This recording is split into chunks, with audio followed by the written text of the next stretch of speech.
সর্বোচ্চ ধর্মীয় নেতা আয়াতুল্লাহ আলী খামেনির জানাজা অনুষ্ঠান ঘিরে যখন ব্যস্ত সময় পার করছে ইরান, তখন মধ্যপ্রাচ্যে ফের যুদ্ধের দামামা।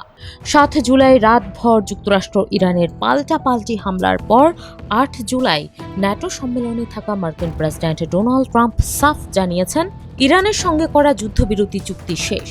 তাহলে আবারও কি অস্থিরতা ছড়াতে যাচ্ছে পুরো বিশ্বে?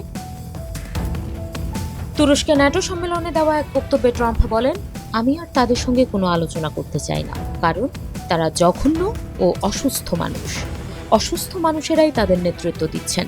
ট্রাম্প আরও বলেন, তাদের কাছে পারমাণবিক অস্ত্র থাকলে তারা সেটিও ব্যবহার করত। আমার বিবেচনায় সব শেষ হয়ে গেছে, কারণ তাদের সঙ্গে আলোচনা করা মানে শুধুই সময়ের অপচয়।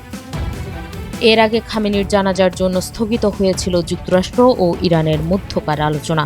দাফন শেষে দুপক্ষের মধ্যে আবারও আলোচনা শুরু হওয়ার কথা ছিল, কিন্তু মাঝপথে জল ঢেলে ফের সংঘাতে জড়িয়েছে দুপক্ষ।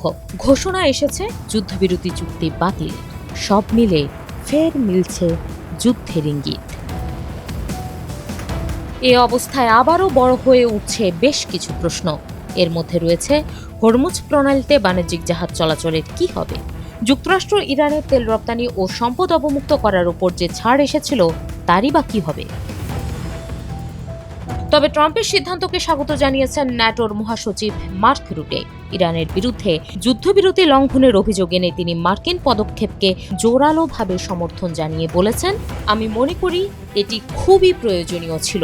তাছাড়া বাহরাইন ও কুয়েতের উপর ইরানের সবশেষ হামলার নিন্দা জানিয়েছে উপসাগরীয় সহযোগিতা পরিষদ জিসিসি।